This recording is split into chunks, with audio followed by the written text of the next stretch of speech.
Theoretically तो ये बात बहुत अच्छी लग रही है सुनने में, लेकिन अगर हम प्रैक्टिकली देखें तो सिर्फ यस बोलने से काम नहीं चलने वाला। ये आप सबको भी पता है और मुझे भी पता है। ये जो अनस्टॉपेबल बनने वाला काम है, उसके लिए क्या करना पड़ेगा? 2 दीवारें तोड़नी पड़ेगी। 2 दीवारें, पहली बनी है दूसरों की आवाज की, कि आपके ऊपर दूसरों की आवाजों का असर होना बंद हो जाए, और दूसरी आपकी खुद की आवाज। ये ज्यादा बड़ी दीवार है। तो अब देखते हैं कि इस पहली दीवार को कैसे तोड़ना है। उस कहानी में उस बच्चे के आसपास में कोई नहीं था उसको रोकने वाला। लेकिन क्या रियल लाइफ में ऐसा होता है? यस और नो?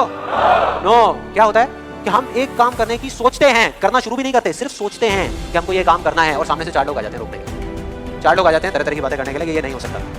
अरे बड़ा इम्प्रैक्टिकल सा आइडिया। जब कोई नहीं कर पाया तो तू क्या करेगा? होता है ऐसा? कितने लोगों के साथ ऐसा हुआ है? सबके साथ हुआ है और होता रहता है। और मेरे साथ तो पता नहीं कितनी बार हुआ है। किसी के साथ कुछ ज्यादा ही हुआ है लगता है। लगता है उनको राह चलते भी मेट्रो में भी कोई मिलता है, अबे तू नहीं कर पाएगा, चल। तो अब सवाल ये उठता है कि ऐसे में हम क्या करें? ऐसे में जो ऐसी बातें आपको बोल रहे हैं, ना तो आप उनका मुंह बंद कर सकते हो, ना अपने कान बंद कर सकते हो, क्योंकि वो लोग कोई राह चलते लोग नहीं होते, वो आपके अपने होते हैं। आपके अपने फ्रेंड्स हैं, रिलेटिव्स हैं, आपके घर में हैं, आपके ऑफिस में हैं। तो मैं आपको ये नहीं बोल सकता कि आप क्या करो ऐसी सिचुएशन में, लेकिन मैं ये बता सकता हूं कि मैं क्या करता था। जैसे ही कोई बोलता था मेरे को, या आज भी अगर बोलता है कि ये नहीं हो सकता या तू ये नहीं कर सकता, तो मैं ना चुप रहता हूं, ना उनसे लड़ता हूं। मैं सिर्फ एक वर्ड में उनसे एक सिंपल सा क्वेश्चन पूछता हूं, एक वर्ड में, क्यों? क्यों नहीं कर सकता? क्यों नहीं हो सकता? और जैसे ही मैं ये करता हूं उसके बाद बहुत मजा आता है। आप कभी करके देखना, बहुत मजा आएगा। 90% लोग ऐसे मिलेंगे आपको जिनके पास में इस क्यों का जवाब ही नहीं होगा। जवाब ही नहीं होगा। नहीं, वो सोच में पड़ जाते हैं। जैसे मैं पूछता ना क्यों, हाँ क्या, क्यों, ये कैसा सवाल है? तो ये है वो 90% लोग जिनके पास में कोई जवाब ही नहीं होता, या होता भी है तो वो इतना फनी होता है कि आप चाह करके भी अपने आप को हंसने से नहीं रोक पाओ। जैसे एक बार मेरे साथ हुआ था, जब मैं करीबन आई थिंक 18 साल का था और मैंने नया फोटोग्राफी का कोर्स किया था। तो हमारे घर में एक छोटा सा फंक्शन चल रहा था, और वहाँ पर मैं अपनी मदर के साथ और फादर के साथ में खड़ा हुआ कुछ बातें कर रहा था। इतनी देर में एक सामने से आंटी आई और आकर के बोली, संदीप बेटे क्या नया चक्कर चल रहा है तेरा आजकल? मैं डर गया। मैं मनी मन सोच रहा, मैंने कहा इनको कैसे पता लगा मेरे नए अफेयर के बारे में? और ही चला गया।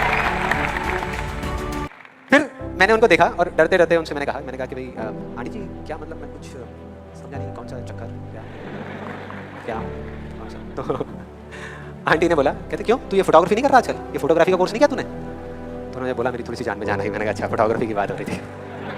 फिर उन्होंने बोला बेटा अगर तू बुरा ना माने तो एक बात कहूँ। मैंने कहा नहीं आंटी बोलिए ना। बेटे मेरी अगर तू माने ना तो जो तू फोटोग्राफी के चक्करों में पड़ा ना, ये सब बेकार की चीज़ है। इससे अच्छा ये है कि तू कोई और ढंग का काम कर ले या अपनी पढ़ाई लिखाई में ध्यान दे।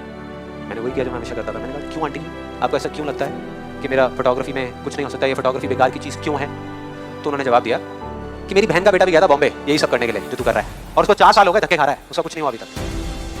मैंने फिर सुना, फिर मैंने दोबारा से वही क्यों को ले जाकर के चिपका दिया। मैंने उनसे पूछा लेकिन आंटी मेरे को कुछ समझ नहीं आया कि अगर वो कुछ नहीं कर पाया तो मैं कुछ क्यों नहीं कर पाऊंगा? सीधा सा क्वेश्चन है यार। थोड़ी सी इरिटेट हो गई, लेकिन उसके बाद जो उन्होंने बोला उस दिन मेरा कम से कम 10 किलो खून बढ़ गया होगा हंसते हंसते। उन्होंने गुस्से से मेरे से पूछा, कहते तेरे कितने % आए थे 12th में? मतलब फोटोग्राफी से इसका कोई कनेक्शन नहीं है दूर दूर तक, लेकिन उनका ये सवाल था कितने % आए थे तेरे 12th में? मैंने कहा 85% आए थे। तो उन्होंने एक अजीब सा एक्सप्रेशन दिया, मेरे को ऐसे देखा जैसे कि मेरे से बड़ा बेवकूफ इस पूरी दुनिया में कोई नहीं है, और बोली उसके 92% आए थे। 92%। अब बोल। मैं कहा क्या बोलूं? अब बोलने को आपने छोड़ा क्या है? क्या कोई है जो ऐसी बातों को सीरियसली ले सकता है? नो। यस और नो? नो, ले ही नहीं सकते। अब बचे 10% लोग जिनके पास में जवाब होता है। एक जेन्युइन वजह होती है, मतलब वो आपको सिर्फ ये नहीं बोलते कि आप नहीं कर सकते, वो आपको बताते हैं कि वो ऐसा क्यों बोल रहे हैं। तो मुझे जब भी कोई ऐसा मिलता है तो मैं उनके पास में जाकर के शांति से बैठता हूँ, उनकी सारी बात को समझता हूँ, फिर अकेले में जाकर के उस प्रॉब्लम को सोल्यूशन निकालता हूँ और अपने पूरे दिल से उस इंसान को थैंक्स करता हूँ, क्योंकि इनडायरेक्टली ऐसे लोग हमको हेल्प करते हैं आगे बढ़ने। लेकिन इसका मतलब ये नहीं है कि उन 10% लोगों की बातों को मैं ज्यादा सीरियसली लेता हूँ, या अगर मेरे को उसका जवाब नहीं मिलता तो मैं रुक जाता हूँ। क्योंकि जवाब नहीं है इसका मतलब ये नहीं कि हम चलना बंद करते हैं। फॉर एग्जाम्पल, अगर हम अपने घर से ये सोच करके निकले हैं कि जब सारी लाइट्स ग्रीन हो जाएंगी तब मैं अपने घर से निकलूंगा, निकल पाएंगे कभी? कोई भी ऐसा कुछ आपको बोलता है आकर के कि आप ये नहीं कर सकते, तो समझ लेना कि वो बोल तो आपको रहा है, लेकिन उसका इशारा आपकी तरफ। वो बस इतना सा कहना चाहता है क्योंकि मैं इस काम को नहीं कर सकता।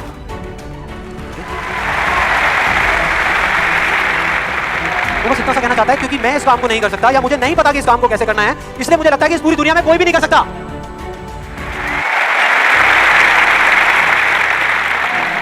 आप में से कितने लोगों ने कहावत सुनी है कि किसी पे जुल्म करना पाप है लेकिन जुल्म सहना उससे भी बड़ा पाप है? कितने लोगों ने सुनी है?